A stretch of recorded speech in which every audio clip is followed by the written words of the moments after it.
1:39, continuamos con Radio Análisis y empezamos inmediatamente nuestro panel de conversación. Como cada mañana, saludamos a esta hora a la editora general de nuestro departamento de prensa, Montserrat Rolano. ¿Cómo estás, Monse? Buenos días. Muy buenos días, feliz, como día viernes, como todos los días viernes. Sí, pues, ¿qué me queda a mí? Que salgo de vacaciones hoy día.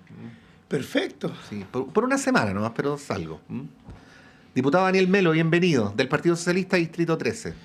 Sí, bueno, Monse, buenos días. Hasta marzo, claro, segunda semana de marzo. Ya. Sí. Monse, buenos días. Patricio, gracias por la invitación nuevamente. Sí, bueno, y saludamos también aquí a través del Zoom, ya absolutamente de la casa, es como un clásico ya de la radio, la ex presidenta de Bópoli, Luz Poblete. ¿Cómo estás, Luz? Bienvenida, muchas gracias por estar acá como siempre. Como siempre, un agrado estar con ustedes. Qué rico que te vas de vacaciones, qué suerte la tuya. Monse, Daniel, muy buenos días y a todos los auditores aquí de Radio Análisis. Sí, pues gracias, Luz. Diputado Melo, bueno, que envidia también las vacaciones del diputado Melo. No quiero aquí ser de las que critican las 4 semanas, digamos, pero está la posibilidad de que además esté la semana distrital, que convengamos en que no todos los diputados la utilizan para los fines que debiera ser. Y lo menciono a propósito del debate de pensiones. Está la duda si es que efectivamente la Cámara va a alcanzar a revisar este proyecto que está ahí avanzando en el Senado. Se supone que incluso días del fin de semana para que la Cámara lo alcance a ver. Desde Republicanos había una oposición tenaz de suspender la semana distrital para que efectivamente la Cámara lo pueda alcanzar a votar antes de marzo, que entramos de lleno en el tema de las candidaturas presidenciales, ¿no? Y de ahí la preocupación también del gobierno de que esto se pueda resolver antes del receso legislativo. Diputado Melo, bueno, el tema ha generado divisiones en el oficialismo y ayer escuchaba parlamentarios de su sector con dudas respecto de estas indicaciones. Son más de 170 páginas, así que imagino que en 24 horas los diputados no han alcanzado tampoco a conocer el detalle, pero dudas, algunos con resignación, otros diciendo, por ejemplo, yo escuchaba a la diputada Musante que decía, vamos a ver si es que se vota favorablemente o no. ¿Cómo se ve el panorama en la Cámara desde el oficialismo? Sabemos que en el Senado hay más o menos acuerdo, ¿no? A ver, Monse, son hartas cosas. Lo primero, efectivamente tenemos semana distrital a fines del mes de enero. Y nosotros, al menos como bancada y el conjunto de las fuerzas políticas, exceptuando el Partido Republicano, en la reunión de comité que tuvimos el día miércoles de esta semana, se opuso, como lo ha hecho públicamente, a que la Cámara pueda sesionar legislativamente para abordar la reforma de pensiones en la medida de que esto se requiera. O sea, la señal es que nos oponemos a todo, inclusive a legislar en esta última semana del mes de enero. ¿Y por qué solo un voto tiene la capacidad como de veto, ¿no es cierto?, en este caso de los seguidores de José Antonio Kast? Es porque como hay un acuerdo previo, unánime, del calendario en materia legislativa y de semanas distritales, se requiere la unanimidad para realizar ese cambio.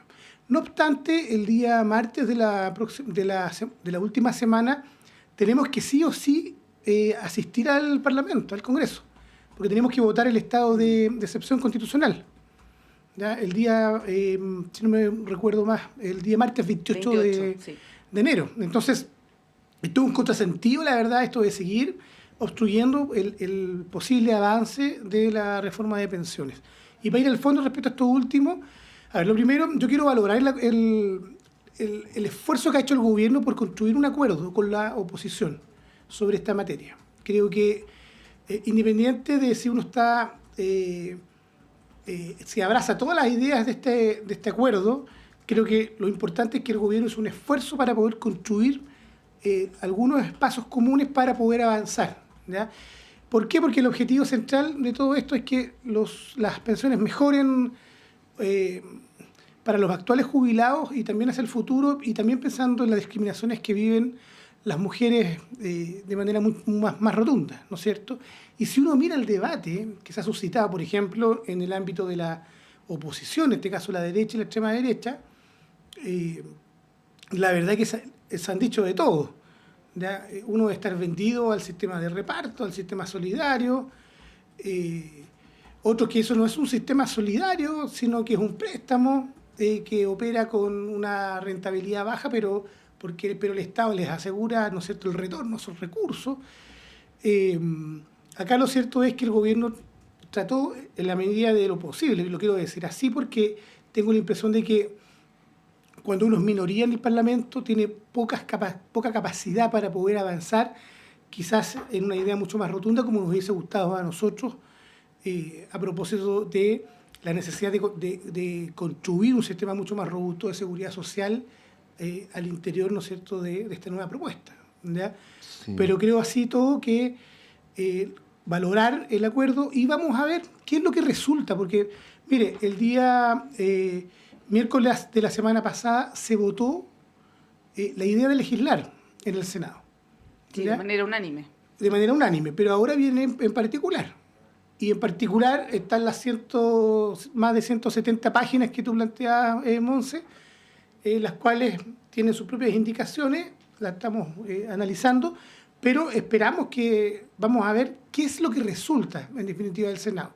Si esto va a operar como un verdadero buzón y se va a aprobar todo inmediatamente, o va a haber algún tipo de debate o de diferencias, pensando sobre todo en el caso nuestro al menos, que estamos mirando, porque vamos a analizar en su mérito cada una de lo que se apruebe allí, ¿no es cierto? Yo creo que es difícil negarse a aprobar la idea de legislar en la Cámara, en el tercer trámite, en general, votar en general el proyecto. Pero sí, por cierto, pudiéramos tener algunas visiones distintas respecto, por ejemplo, a la división de la industria, que es algo que se aprobó, ¿no es cierto?, en el primer trámite constitucional. Quizás ahí va a haber una diferencia y eso va a pasar a la comisión mixta, eso está por verse. Los plazos también de cómo se implementa esto, también nos parece que son importantes. Si son necesarias o no los 13 años de cotización, por ejemplo, para las mujeres, para recién optar, ¿no es cierto?, a algún tipo de beneficio, así como otras materias que yo creo que son necesarias que podamos evaluar, pero las vamos a mirar en la medida que tengamos el texto definitivo. Sí, pues. Son muchos los puntos, que hay que irlos mirando uno por uno. Aquí sí. El diputado Melo, que es jefe de bancada de uno de los partidos del oficialismo, nos está contando que todavía no tiene el texto. Entonces estamos hablando, sí, sabemos los detalles, pero tenemos los titulares, ¿no? Eso es como el... pero a propósito de lo que decía Monse, Luz, de cómo nos vamos a encontrar las aguas en el Congreso, yo quería solamente para hacer un punto, terminar el punto seguido de la situación del oficialismo, leer un post de anoche, de la madrugada, de la diputada Carmen Hertz, que no sé cuán representativo es, pero que ya da indicios a una de las posiciones dentro del oficialismo, ¿no? Dice: satisfechos y felices por el acuerdo, lo pone entre comillas, de la mal llamada reforma de pensiones están el gran empresariado, los dueños del capital, los dueños de los bancos y los dueños de las AFPs, ya que se consolida y fortalece ese sistema canallesco. Los grandes perjudicados, una vez más, los ciudadanos de a pie de nuestro país. Bueno, no creo que con este post se le llegue a convencer a la diputada que vote a favor de la reforma, y no sé cuántos más son, pero hay una posición. Sí, Carmen Hertz, ex esposa de Manuel Riesco, que es, no sé si presidente o vicepresidente de Senda, y que tiene una posición muy férrea en contra de esta reforma. Efectivamente, ya le explicito. Diputado, solo porque después volvemos con el oficialismo, pero para darle la palabra a Luz. Lo que te quería decir, Luz, es que las aguas de tu sector tampoco están muy tranquilitas, ¿no? Y así como ha habido algunos diputados que han respaldado la reforma, esos mismos han sido muy maltratados, no solamente en las redes sociales, sino también en algunos espacios donde han estado. Por ejemplo, en redes sociales al diputado Chalper le han dado con todo. Ayer en Sin Filtros, que fue presencialmente, al diputado Guillermo Ramírez le dieron con todo, ¿no? Y siguiendo el argumento de Bettina Hortz de Libertad y Desarrollo, ella planteaba que había que ser sinceros con el sector, en que el acuerdo le abría la puerta al reparto, ¿no? Y la palabra reparto, permíteme una ironía y ya luego te doy la palabra, es procesada por algunos del sector, no sé qué, digamos el sector, para decir algo genérico, ¿no? Como un sacrilegio, es como quemar la Biblia, ¿no? Que el sector no se debería permitir nada que tuviera que ver con reparto, ¿no? Y en esas condiciones, obviamente, el debate es intenso y apasionado. ¿Cómo lo estás viendo? Así es, de ambas partes, ¿verdad? Y conociendo ya la fragmentación que tiene el Congreso, es evidente que una discusión como esta, que es una reforma profunda, estructural, que se viene cocinando, conversando hace ya más de una década, como bien lo sabemos, efectivamente cuando ya empieza a llegar a un punto de acuerdo, comienzan también a salir las posiciones más extremas. Pero uno se tiene que quedar con lo bueno. Estamos en el verano, es enero, estamos a punto de terminar un periodo legislativo. Hay una ilusión, ¿verdad? Una esperanza que efectivamente al menos el proyecto esté sobre la mesa ya con la aprobación en el Senado y luego ojalá, como decía el diputado Melo, que tenga al menos la aprobación de la Cámara con la idea de legislar, da la ilusión de que pongamos el foco donde tiene que estar.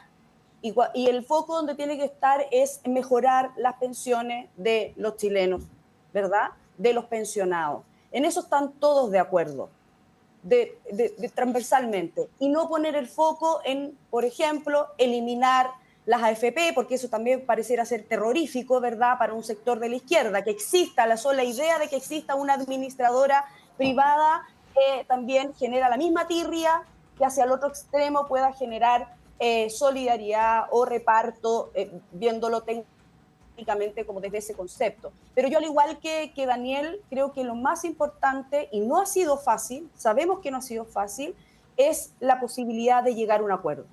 El haber habilitado ciertas materias de acuerdo. Hay harto todavía que escarbar técnicamente. Yo sé que para el ciudadano de a pie le es súper difícil entender todas las implicancias que tiene. Primero, desde el financiamiento, del cambio estructural o de alguna reforma un poquito más profunda en la estructura de nuestras pensiones. Eso ya es difícil entenderlo, cómo se va a financiar, cuánto me va a costar a mí, cuánto le va a costar al empleador, cuánto me va a llegar realmente cuando jubile. Los que están jubilándose recién, ¿es verdad que le van a mejorar más? ¿Cuánto de eso? Las mujeres que tienen las brechas, las lagunas, las mayores lagunas previsionales, ¿cuándo van a empezar de verdad a sentir que se les mejora esas pensiones? Que son preguntas del sentido común, ¿no? Entonces, creo que valorar el que existe esta posibilidad de acuerdo, que efectivamente ese 6%, porque ese es otro acuerdo, que son malas las pensiones y que hay que subir la cotización. Si no ahorramos más, difícilmente se nos puede mejorar. La plata no sale de la nada. Entonces, el financiamiento tiene que ser un financiamiento, lo que podría ayudar el Estado, tiene que ser un financiamiento claramente permanente en el tiempo y sustentable en el tiempo, que es un poco el cuestionamiento que hacen varios, ¿no? ¿De dónde vamos a sacar la plata para devolver después ese 1,5 que es de préstamo? Entonces, lo que tenemos claro, hay un 6% que sí se va a capitalización individual, al menos lo que hemos leído, ¿verdad? Pero de ese 6%, de ese 6, el 1,5 es un préstamo que yo le hago al Estado, que efectivamente pueda tener esa plata para poder invertir, pero que va a ser devuelta y eso todavía no tiene tanta claridad para que no se confunda el cómo va a ser contabilizado en las finanzas estatales este préstamo. ¿Va a ser contabilizado como deuda, una deuda que contrae el Estado con los cotizantes, o va a ser contabilizado, y ahí está la duda y puede generar bastante roce, como una cuenta nocional? Y ahí, cuando es nocional, sabemos que la probabilidad de devolución, de retribución, se hace un poquito más ambigua, por decirlo menos. La heredabilidad se debería conservar y la libertad de elegir quién quiero que me administre los fondos también es algo que se va a mantener. Que recordemos, ha sido la gran, ¿cómo decirlo?, la gran expectativa de la mayoría de los ciudadanos. En cualquier encuesta, uno sabe que es, yo trabajo, yo quiero que mi ahorro sea para mí, y si no, que sea heredable y que yo pueda elegir. Ahora, si eso va a tener un componente estatal, creo que eso, y Daniel lo sabe muy bien, es lo que todavía no está tan claro, y lo otro es tener la claridad del financiamiento de este préstamo.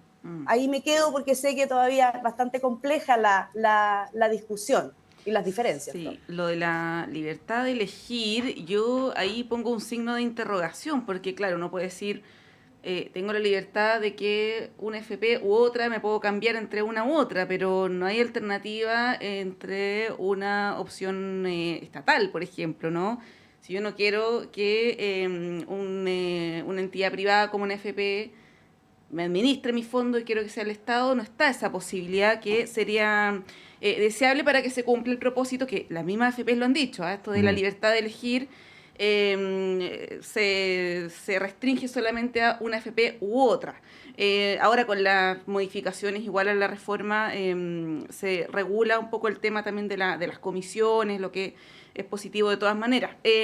Diputado, bueno, el debate sobre si este acuerdo se concreta, si esta reforma se aprueba, todavía falta que pase mucha agua bajo el puente.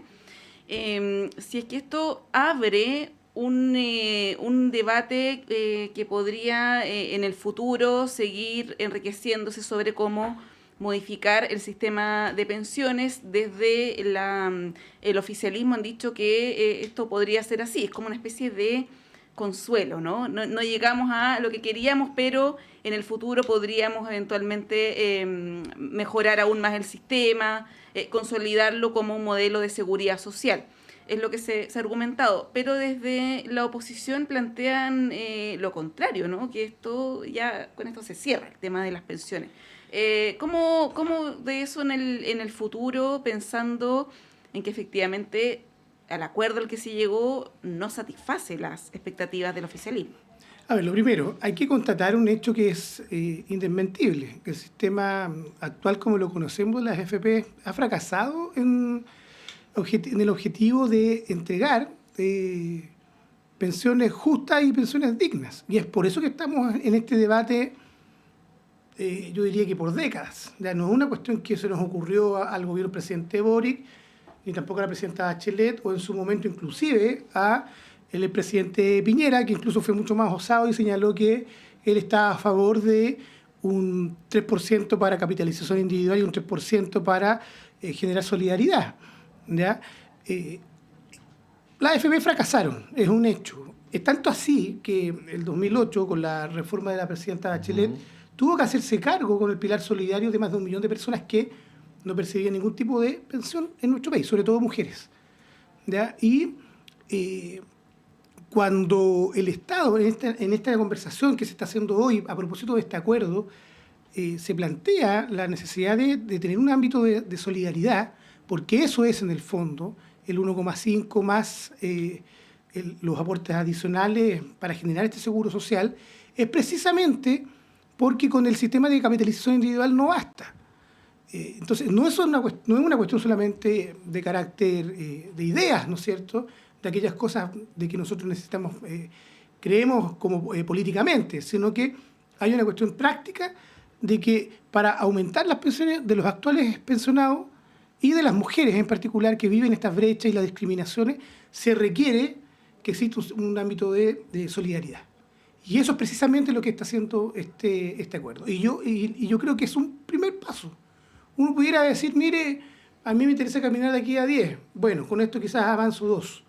Y es un primer paso. Y esta es una norma transitoria que entiendo que va a durar eventualmente 20 años, si no me equivoco, 15 o 20 años. Y eso precisamente los chilenos van a tener la posibilidad de poder evaluar si es que están conformes o no con este ámbito de cosas. Porque mire, es que los chilenos no han tenido la posibilidad de evaluar. Po. Bueno, van a tener la capacidad de evaluar en la medida de que esta reforma, como lo ha planteado el Ejecutivo, mejore las pensiones, en este caso particular a más de 2 millones de personas, mejore a propósito vía PGU, que son los aportes estatales directos, porque esta plata tampoco sale de la nada. Aprobamos hace poco el pacto de cumplimiento tributario, ahí va a haber financiamiento permanente para estas iniciativas. Entonces, yo tengo la impresión de que este es un debate que se inicia. El actual sistema no va a funcionar como ha funcionado siempre. En la derecha y en la extrema derecha dicen, mire, 6% para capitalización individual. Sí, eso es lo que está redactado, pero después está la norma transitoria.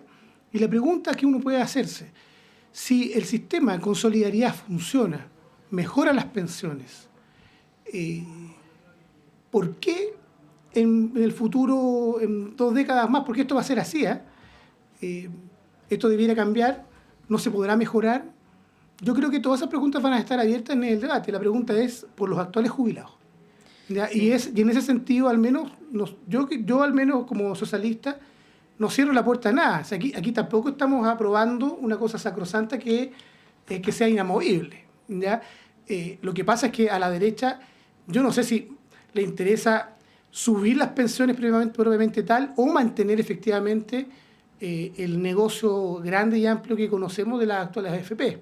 Por eso su negativa a dividir la industria, ¿no es cierto?, en la administración y en la inversión. Por eso a oponerse también, además, a que un ente público autónomo pueda administrar determinadas, ¿no es cierto?, recursos, ¿no es cierto?, y que el Estado pueda participar mucho más activamente. Sí, llama la atención que haya una desconfianza respecto del rol del Estado para administrar recursos. O sea, el Estado entrega la PGU y hasta el momento no ha habido problemas con eso. Antes era el pilar solidario, lo mismo ocurre con el seguro de cesantía y podría dar un largo, etcétera. Más allá que hay entidades particulares que no funcionen bien o que tengan problemas, pero esta desconfianza del Estado yo no sé en qué se sustenta, porque uno podría decir, en otros países, evidentemente, podría haber elementos para que uno desconfiara, pero en Chile todavía no encuentro ahí ese argumento. Son las 9:02, tenemos que ir a un alto, a un breve corte. Les dejo anticipado el tema para que lo retomemos a la vuelta. Y ahí, diputado, usted tendrá harto que decir sobre esta fallida compraventa de la casa de Salvador Allende, que ha generado hartas repercusiones, las sigue generando. Chile Vamos dudó en un inicio respecto a interponer un recurso ante el Tribunal Constitucional. Ayer finalmente eso se concretó, se sumó a Republicanos y pone en una posición difícil a la senadora, bueno, al Tribunal Constitucional con mayoría centro-izquierda, que iba a tener que tomar una decisión, a la senadora y también a la ministra Maya Fernández, ¿no? Les quiero proponer que le demos una vuelta a este tema cuando retomemos desde la pausa, porque son las 9:03, hacemos un breve corte y volvemos en instantes.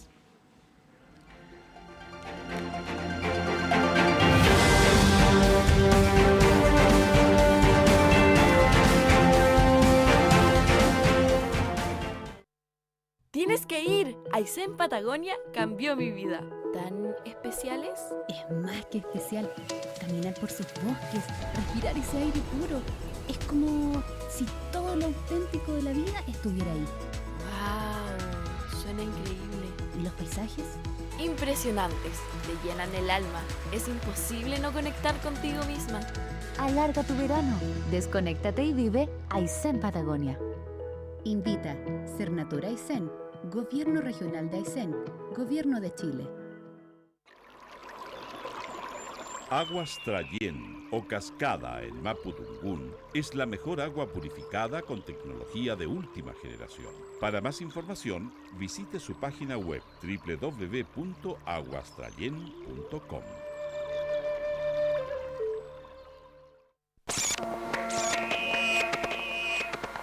Perdidos en el espacio.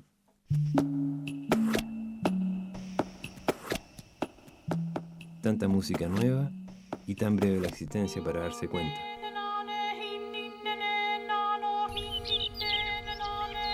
Perdidos en el espacio. Lunes, 22 horas. Radio Universidad de Chile los invita a escuchar todos los viernes a las 17 horas Construyendo Comunidad Universitaria, un programa realizado por la Asociación Nacional de Académicos y Académicas de la Universidad de Chile, ACAUCH. Este espacio tiene como objetivo dar a conocer el trabajo de las y los miembros de la comunidad universitaria con acento en lo que hacen, piensan y proponen los académicos con una perspectiva interdisciplinaria. Está dirigido a la comunidad universitaria y a la sociedad en su conjunto. Todos los viernes de 17 a 18 horas, Construyendo Comunidad Universitaria. Conducen dirigentes y dirigentas de Acauch en el 102.5 FM y radio.uchile.cl.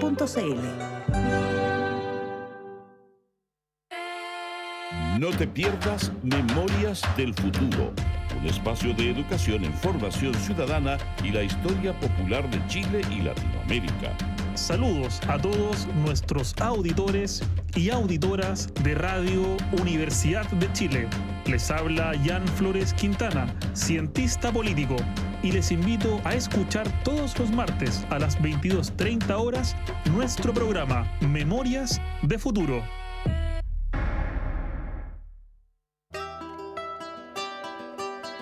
Radio Universidad de Chile te invita a escuchar cada miércoles a las 16 horas Rocadictos. Un espacio donde te enterarás de terremotos, sequías, erupciones volcánicas, aluviones y todo lo que ocurre en torno a las ciencias de la Tierra en nuestro país y el mundo. Todo eso es motivo de conversación en Rocadictos. Académicos y académicas de los departamentos de Geología, Geofísica y del Centro de Ciencias del Clima y la Resiliencia de la Universidad de Chile se reunirán cada miércoles a las 16 horas para explicar estos fenómenos y responder tus preguntas. Rocadictos, miércoles 16 horas por Radio Universidad de Chile, 102.5 FM y radio.uchile.cl.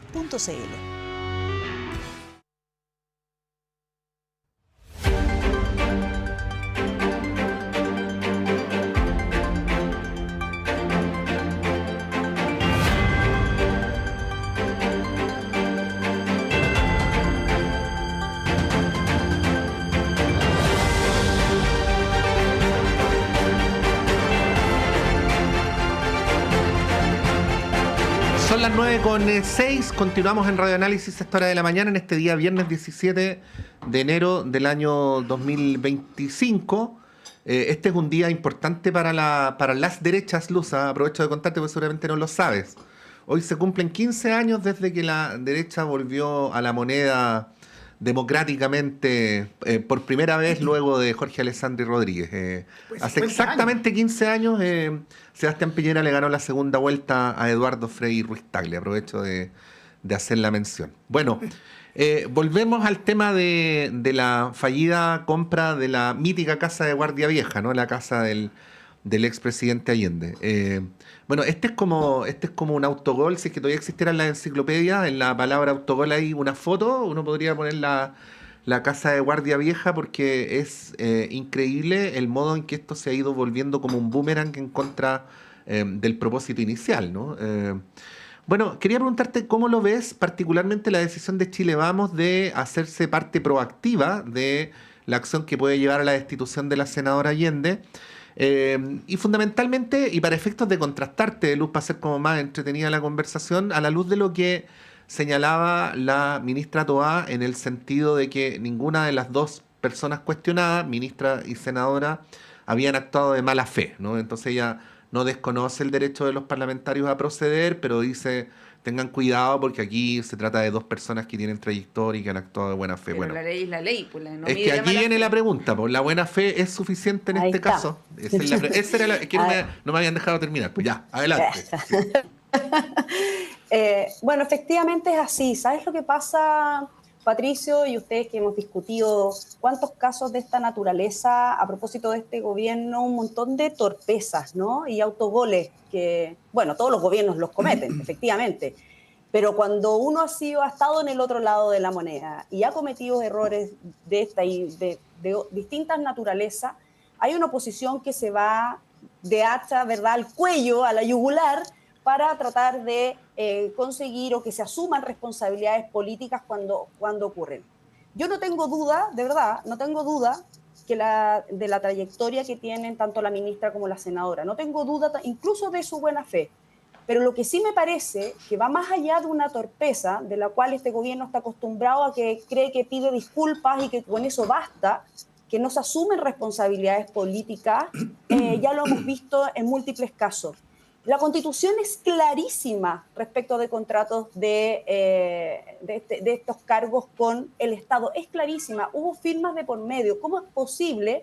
porque uno puede echar a todos los asesores comunicacionales, asesores, digamos, jurídicos, incluso la ministra de Bienes Nacionales que salió por esta situación, pero cómo ella, incluso por su trayectoria, por su conocimiento, no van a asumir ninguna responsabilidad respecto de haber firmado, porque aquí hay firmas de por medio, insisto en eso, no solamente una intención, sino que hay firmas de por medio y no haber hecho algo o no haber advertido previamente el conocimiento de la Constitución y de las atribuciones o no que tienen como senadora, lo que pueden y lo que no pueden hacer. Entonces, eso es lo que pasa, Patricio, que uno a veces también se cansa políticamente de que no se asuman la responsabilidad y que simplemente siempre estemos atribuyendo torpezas, autogoles, disculpas, perdón, después enmiendo, se corta el hilo por lo más fino y no asumen quienes realmente incurrieron en contravenir la Constitución. O sea, no estamos hablando tampoco de cualquier reglamento. Ya contravenir la ley es complicado, ¿verdad? Y es siempre complejo y hay que analizarlo y hay que evaluarlo y hay que investigarlo. Pero sobre todo cuando es la Constitución es mucho más delicado todavía y no se puede quedar en nada. Sí, yo pensaba, diputado Daniel Melo, si esto hubiera ocurrido en el gobierno anterior del expresidente Piñera, la oposición estaría todos los días pidiendo la renuncia, la salida de ministros, de senadores, en fin. Es que lo que pasa en este caso es que hay una sola palabra que es un apellido que carga todo. Claro, el apellido Allende. Allende, Así ¿no? es. Además tiene toda esa carga simbólica. Basta con la salida de la exministra Sandoval, algunos asesores. Sabemos que el actual ministro está haciendo, de Bienes Nacionales me refiero, Francisco Figueroa, está haciendo también ahí movimientos, sacando gente. ¿Basta con eso o debieran asumirse responsabilidades personales, me refiero a Maya Fernández y a Isabel Allende? Porque si escalamos las responsabilidades podríamos llegar hasta el presidente de la República, que como dice Luz hay firmas ahí. A ver, lo primero, las responsabilidades políticas sobre estos hechos, es claro que salió una ministra de Estado, como la exministra Sandoval. Por lo tanto, diputado, pero el Frente Amplio dice que hicieron salir a Marcela Sandoval por lo tanto, para salvar a la ministra Maya Fernández. Bueno, no, yo no puede creo, ser o no ser, pero digo... No creo que acá exista un cambalache, sino que acá lo objetivo es que la ministra Sandoval está a cargo de su cartera de llevar adelante esta decisión del presidente de convertir la casa del presidente Elwin y el presidente Allende en un museo, ¿no es cierto?, para rescatar el patrimonio histórico de nuestro país, material e inmaterial, que me parece que es una decisión loable, que nos pertenece a las y los chilenos, a todos, por cierto. Y bueno, acá hubo un error, que es concreto y es real, que ha sido reconocido por lo demás, y yo lamento esta situación, la verdad. Ya creo que no hubiéramos por qué estar en esta situación. Pero señalar que acá no ha habido responsabilidades políticas de parte del gobierno, yo tengo la impresión de que la sola salida de la ministra Sandoval es parte de aquello, ¿no es cierto? Ahora, claro, hay una oportunidad histórica, porque si uno mira la trayectoria que ha tenido la oposición en nuestro país, la derecha en particular, la extrema derecha, de tratar de fustigar y pegarle a la figura del expresidente Allende y su familia, ¿ya?, que además ha tenido una trayectoria reconocida por todos de manera intachable. La senadora Allende fue presidenta del Senado, es presidenta de la Cámara de Diputados y Diputadas,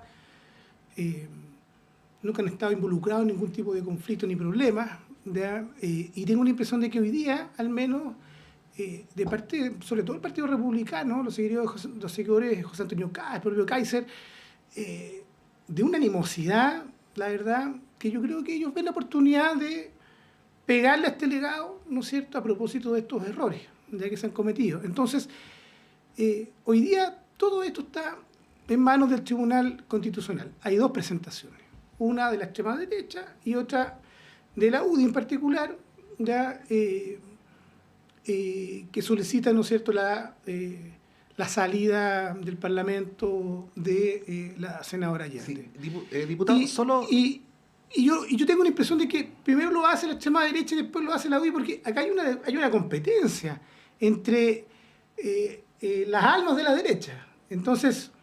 ¿Pero no ve méritos para esa presentación? Lo que pasa es que, mire, Han habido distintas presentaciones, acusaciones constitucionales en fundamento, hay una presentación al Tribunal Constitucional, hay un debate de distintos juristas respecto a si efectivamente se transgredió o no la Constitución. Será el Tribunal Constitucional el que con todos los antecedentes tenga que determinar aquello, que las instituciones hagan su pega, funcionen y vamos a saber, no me compete a mí la verdad en señalar si esto se transgredió o no. En mi opinión no, pero es el Tribunal Constitucional el que tiene que avanzar. Acá hay una acción política también, no nos olvidemos, y esto es parte de una estrategia, una comisión investigadora. Existió el día, esta semana votamos además un proyecto de resolución, está la presentación al Tribunal Constitucional que tiene el legítimo derecho a hacerlo porque son los instrumentos por lo demás que el ordenamiento jurídico de nuestro país tiene, ¿no es cierto?, desde el punto de vista del rol de la Cámara de Diputados y Diputadas. Yo no quiero fustigar aquello, cada cual tiene sus estrategias políticas, pero es claro también de que existe, ¿no es cierto?, esta animosidad para poder generarle un mayor daño, ¿no es cierto?, a la figura del presidente Allende, a su legado, y creo que eso es un problema. Pero es el Tribunal Constitucional el que tiene que dirimir respecto a estas situaciones, ¿ya? Y yo insisto, yo creo que este es un error que cometió el gobierno en este sentido, porque se pudo haber previsto con tiempo como correspondía esta contradicción, ¿no es cierto? Pero bueno, es el tribunal el que tiene que dirimir aquello y esperamos que el fallo se ajuste, ¿no es cierto?, a la Constitución, que es lo más importante. Uh-huh. Bien, vamos a ver cómo evoluciona este caso. Por lo pronto los quiero llevar a otro tema que también involucra a el oficialismo y la oposición, que es la carrera presidencial adelantada. No sé si tan adelantada. En el caso de Chile Vamos, Luz, bueno, Evelyn Matei ya corre con ventaja hace mucho tiempo en todas las encuestas, en absolutamente todas, ¿eh? No hay ninguna donde haya una diferencia menor con los otros candidatos. Ahí lo novedoso quizás es lo que ocurre con José Antonio Kast y Johannes Kaiser, pero en el caso de Evelyn Matei es una candidata que está bien consolidada.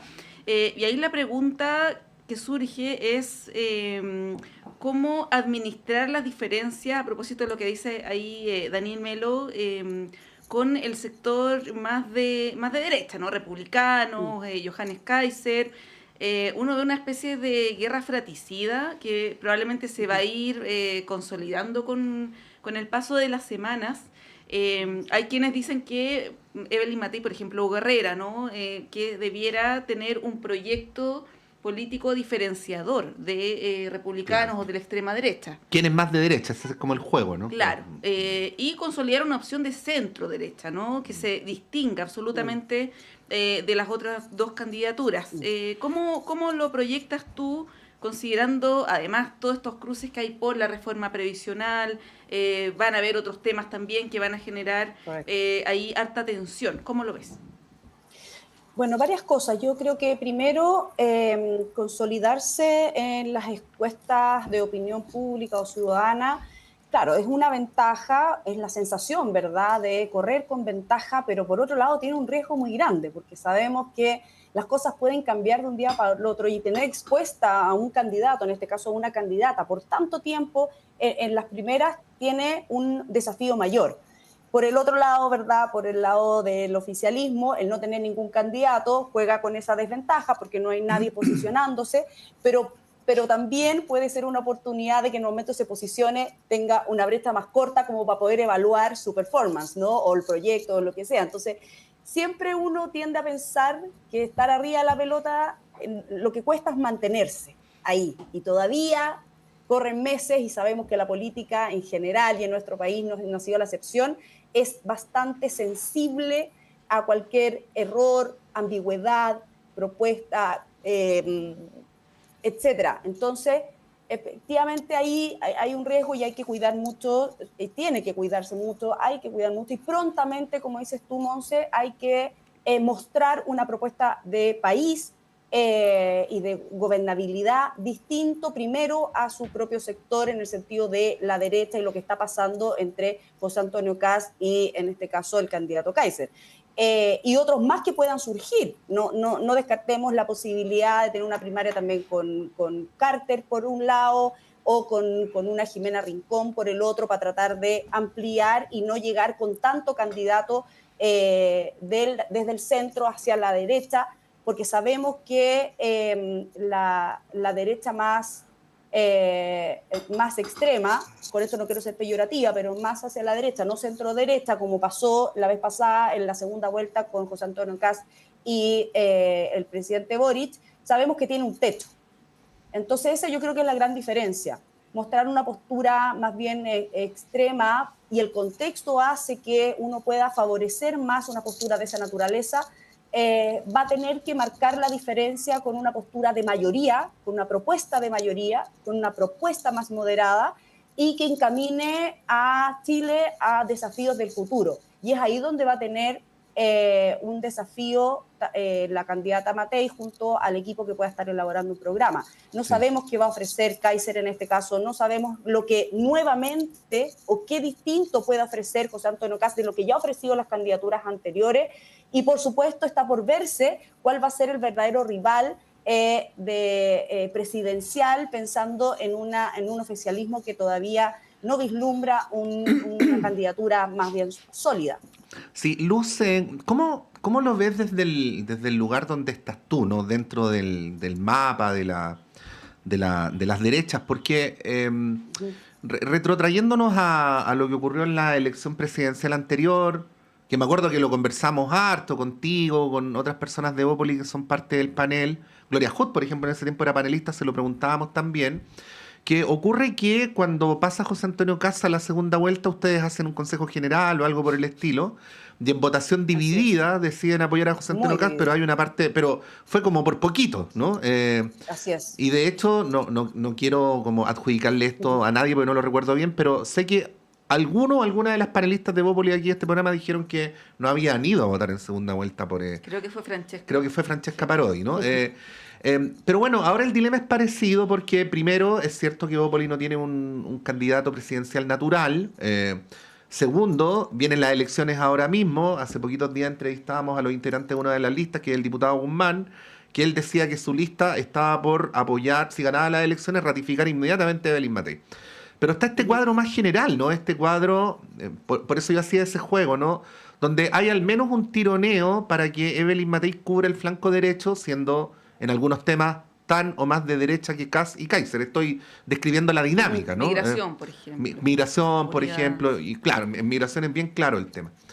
¿Cómo lo ves desde el lugar donde ustedes están? Porque ustedes vienen años trabajando para fortalecer lo que ustedes describen como un proyecto de derecha liberal, ¿no? De centro derecha. Verse en este escenario como el que acabo de describir.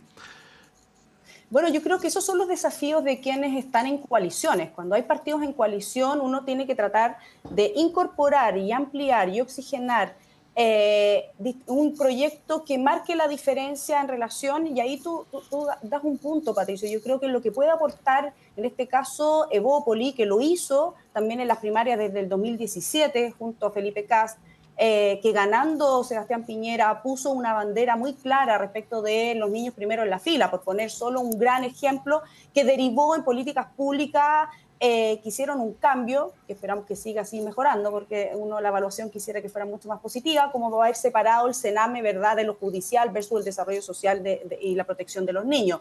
Solo como ponerte un ejemplo, esa es un poco la fuerza que uno tiene de cuando está en un proyecto político que convive con otras fuerzas políticas, como en este caso la UDI Renovación Nacional. Nosotros tenemos que saber poner nuestras banderas liberales dentro de un proyecto de centro-derecha, porque eso es lo que venimos a aportar, si no estamos de adorno, ¿te fijas? Y a propósito de posible reforma al sistema político, ¿verdad? Vamos a tener que llegar con mucha más fuerza para poder, ojalá, alcanzar esos umbrales que se esperan de una representación dentro de la ciudadanía de una derecha decente, una derecha liberal, que es muy distinta a una propuesta de una derecha conservadora. Y yo creo que ahí está la gran diferencia que nosotros podemos aportar dentro de la coalición Chile Vamos, y con una candidata que sí se puede mostrar mucho más de derecha en ciertos puntos, pero también mucho más liberal de lo que puede proponer un candidato Kaiser o un candidato como José Antonio Kast. Bueno, el panorama en la vereda del frente está con un tremendo signo de interrogación, diputado Daniel Melo. Hay algunas autoproclamaciones, como se ha señalado a propósito de la senadora Paulina Bodanovich, que hubo una actividad ahí en el Maule donde, según relata la prensa, hay molestia dentro del Partido Socialista por esta, entre comillas, autoproclamación. Lo mismo ocurre en el caso... Tenía pinta de proclamación, pero hay quienes Claro, sospechan que fue sí. más bien autoproclamación. Lo digo entre comillas, Sí, ¿no? sí, sí, Respetuosamente. Lo mismo en el caso del senador Lagos Weber, que también se ha dicho que está como disponible en caso que la ministra Toá no quiera ir. Hay una larga lista desde el Frente Amplio. Por ejemplo, los alcaldes están proponiendo al alcalde Bodanovich, pese a que él ha dicho en todos los tonos, casi... de manera insistente, como lo ha hecho la presidenta Bachelet, que no está disponible. Lo mismo en el caso de Claudio Rego. ¿Cómo se vislumbra el escenario y cuál sería el plazo prudente para tomar una definición, ¿no? Porque los que marcan en las encuestas, que es el alcalde Bodanovich principalmente, no quiere. Bachelet también marca y tampoco quiere. Bachelet también marca y no quiere. Quienes no marcan, sí quieren, como la ministra Toá, ¿no? Que lo ha dicho...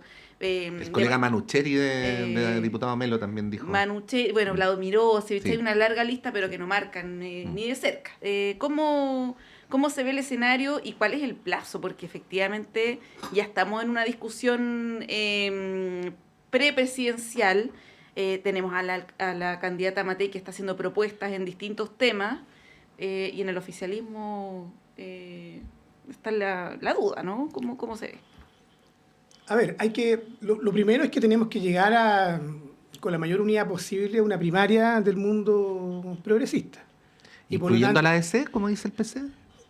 ¿Cómo? ¿Incluyendo a la ADC, como dice el Partido Comunista? Por cierto, ¿Sí? por cierto. Yo creo que incluye a la democracia cristiana y otras fuerzas políticas, movimientos de carácter ciudadano, que pudieran contribuir, ¿no es cierto?, con su experiencia y sus propuestas a una primaria que implique, ¿no es cierto?, tener una visión más avanzada respecto a las materias que están pendientes en nuestro país, ¿ya? Pero yo tengo la impresión de que por plazos abril es el tope, porque hay que inscribir esa primaria. Y esa entonces es la primera manifestación de una voluntad para poder construir un proyecto alternativo a lo que nos ofrece, en este caso, la derecha y la extrema derecha en este país, que busca, y es claro y evidente, retrotraer derechos sociales que han sido conquistados, ¿no es cierto?, por la gran mayoría de nuestro país estas últimas décadas. Caso más paradigmático tiene que ver con las propuestas del Partido Republicano, que van en contra, por ejemplo, del avance de los derechos de las mujeres, que es una cuestión evidente, o la negación, por ejemplo, de políticas en materia de cambio climático, ¿ya? Entonces, yo me pregunto, ¿qué puede conversar un partido como Evópoli, lo quiero decir así, con visiones tan extremas? ¿Ya? Pero le pregunto por el oficialismo. Es muy complejo, ¿no? Es que pensaba en lo que plantea Luz, ¿ya? Se habla de Evelyn Matei como que fuera avanzando, pero la verdad es que Evelyn Matei está parada en las encuestas, no crece, incluso baja un poco, se mantiene allí, ¿no? Entonces, no es que uno diga, mire, tenemos una candidata al frente que expresa el avance, ¿no es cierto?, sistemático y sostenido. Y el problema que tiene, creo yo, es que está siendo aprisionada por estas visiones. Johannes Kaiser, que avanza de manera bien importante, ¿no es cierto? No es solo bueno para la democracia, pero es una expresión de lo que ocurre en ese sector político. Y José Antonio Kast, que también se detuvo en las encuestas y empieza a bajar. Entonces, hay un fenómeno ahí que ocurre que yo creo que abre una ventana, y quiero aquí responderte, que abre una ventana para que la próxima elección presidencial, como muchos decían que estaba ya casi esto sacramentado para que la derecha, ¿no es cierto?, en este caso, ganara la próxima elección presidencial, yo creo que hay un espacio que está abierto, la verdad, ¿ya? La pregunta es, ¿qué vamos a hacer nosotros? Yo creo que lo primero es reafirmar la voluntad política, en el caso del Partido Socialista, de contribuir a esta unidad lo más amplia posible para poder enfrentar, ¿no es cierto?, a estas opciones que no implican mayor progreso para el país ni para la mayoría de los chilenos y chilenas. Segundo, concurrir a una primaria. Yo creo que no podemos seguir mirando las primarias presidenciales desde la casa como lo hemos hecho en el caso de las dos últimas elecciones presidenciales. Tercero, esto también tiene que, no solamente una cuestión electoral, también qué propuestas les vamos a ofrecer al país, ¿no es cierto? Yo creo que cualquier programa progresista debe incorporar la perspectiva en materia de los temas de género, ¿no es cierto? El avance en el mundo feminista. Segundo, los temas del cambio climático, la transición ecológica y energética, la matriz productiva del país. Y lo tercero, que para los socialistas es una cuestión vital, los temas de justicia social y redistribución de la riqueza. Ya cómo se mejoran las condiciones laborales. O sea, uno pudiera ir construyendo propuestas, ¿no es cierto?, en materia programática que te permitan ser parte, ¿no es cierto?, de la conversación hacia el futuro, los temas de seguridad, porque no hay ningún cambio ni transformación sin seguridad y estabilidad para el país. Ya son elementos, ¿no es cierto?, que nos interesan a nosotros poner en el debate. Y de candidatos y candidatas, bueno, mire, yo creo que al mundo progresista una candidatura a la presidenta Bachelet le resolvería mucho a nuestro mundo, ¿ya? Efectivamente, ella plantea que está en contra, pero yo creo que tiene que haber una conversación con ella, ¿ya? De manera seria, no por la prensa, ¿ya? Una conversación de fondo, ¿ya? Si es posible o no poder ofrecer, ¿no es cierto?, un proyecto alternativo a partir de su liderazgo. Y de liderazgos alternativos o nuevos que emergen, miren, yo creo que el ministro Elizalde es una carta que está allí. Yo sé que él no tiene muchas ganas, pero yo creo que él perfectamente podría representar esos valores. Pero sí, ahí, pero lo que tú estás diciendo, diputada, es que el Partido Socialista tiene que llevar un candidato socialista a la primaria. O sea, esa es la definición que tomó el Comité Central hace un par de semanas atrás, pero también eventualmente podrían existir otros candidatos o candidatas que representen también nuestros valores y principios, ¿ya? Pero esa es la primera definición. Ahora, si va a haber una primaria amplia, yo creo que el socialismo democrático debiera llevar un candidato común a esa primaria amplia, ¿ya? O sea, el mundo del Partido por la Democracia, el mundo liberal, los radicales, ¿no es cierto?, y otras fuerzas, debiéramos concurrir con un candidato. Debiera ser lo lógico, ¿ya? Porque empezamos más o menos lo mismo, pero debieran, para poder tener también capacidad de poder competir en esa primaria amplia, ¿ya? Ahora, hay también otros liderazgos. Tú recién nombrabas al diputado Daniel Manucheri, liderazgo emergente, surge a propósito del debate, no solo de lo de Hermosilla, sino mira también su trayectoria desde el punto de vista de lo que ha sido su liderazgo en el Parlamento, en la opinión pública. Por cierto, la presidenta del partido, que yo entiendo que también tiene una disposición favorable a aquello. Bueno, que florezcan todas las flores. Y yo creo que lo más importante es que la primaria del mundo progresista sea lo más amplia posible para poder tener una alternativa a estas visiones que se expresan con mayor fuerza desde el punto de vista conservador. Lamentablemente, independiente de lo que plantea Luz, porque yo creo que Evópolis ha sido todo un aporte en el Parlamento, me toca trabajar con ellos, con el diputado Guzmán, con Durraga, que tienen posiciones muy distintas en hartas materias respecto, inclusive a los propios socios de la UDI o, por cierto, el Partido Republicano. Pero yo creo que hay que construir una alternativa a ese propósito. Ya, tenemos que ir cerrando. Este es un tema que en todo caso, noticias en desarrollo, cosas que, clichés de los periodistas, noticias en desarrollo, esta materia. Luz Poblete, muchas gracias, que tengas un muy buen fin de semana. Buen fin de semana para todos y para todas. Lo mismo, diputado Daniel Melo, muchas gracias por haber venido. Gracias. Bueno, pues un saludo a Luz, Monse, Patricio, y aquí nos vamos directo al distrito a recorrer las ferias. En este caso, ayer estuvimos en Ramón y hoy día debiéramos ir a Pedro Aguirre Cerda. Sí, pues viernes día de feria, sí. Así es. Así es. Sí, vamos a un breve alto y a la vuelta está Claudio Medrano con ustedes porque nuestra Radio Universidad de Chile nuevamente va a transmitir, porque es el medio oficial de las Semanas Musicales de Frutillar. Este evento maravilloso que ya lleva varias décadas. A la vuelta Claudio va a conversar con los encargados de esta actividad y por supuesto adelantar las transmisiones que vamos a hacer en poquitos días más de los conciertos que se van a producir en ese teatro único en el mundo, el Teatro del Lago de Frutillar, que es una maravilla. Vamos y volvemos.